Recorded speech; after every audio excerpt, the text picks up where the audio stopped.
Syndicate মুক্ত আমরা তেল চাই।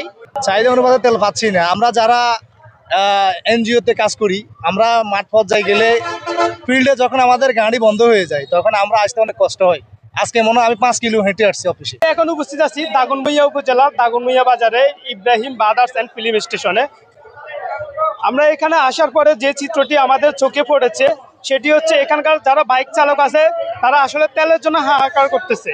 তারা চাহিদা অনুপাতে তেল পাচ্ছে না। আমরা এখানকার অনেক বাইক চালকের সাথে কথা বলেছি, তারা বলতেছে এতে অতবারে যদি তেলের সিন্ডিকেটের কারণে এটি হয়ে থাকে তাহলে সরকারকে অনুরোধ জানাচ্ছে যেন সিন্ডিকেটগুলো বন্ধ করা হয়। আবার কেউ কেউ অভিযোগ করতেছে যে তারা যে তেল পাচ্ছে সেগুলো নিয়ে তারা যে অফিসে যায় এনজিও অফিসার, তারা মাঠ পর্যায়ে গেলে তেল না থাকার কারণে তারা হেঁটে আসতে হয়।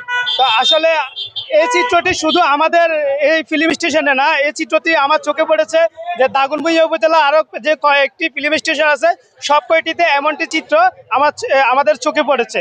একদমই ভালো না, বাজে অবস্থা, তেলের জন্য ভোগান্তি হতে হচ্ছে। ঠিক আছে, তো সরকারের উচিত সিন্ডিকেট ব্যতীত যেন সবাই ভালোভাবে যেন তেল পাইতে পারে, এটাই আশাবাদী আমাদের সরকারের কাছে।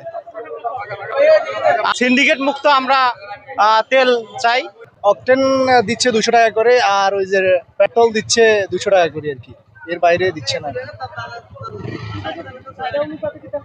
চাহিদা অনুপাতে তেল পাচ্ছি না। আমরা যারা এনজিওতে কাজ করি, আমরা মাঠ পর্যায়ে গেলে ফিল্ডে যখন আমাদের গাড়ি বন্ধ হয়ে যায় তখন আমরা আসতে অনেক কষ্ট হয়।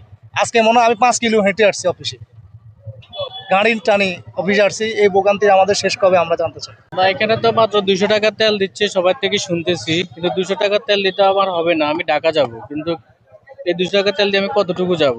কিন্তু সরকার বলতেছে তেল আছে, কিন্তু পাম্পে আসলে তেল নেই। মোজাম্মেল হক হাসান, গণকণ্ঠ, দাগনভূঞা, ফেনী।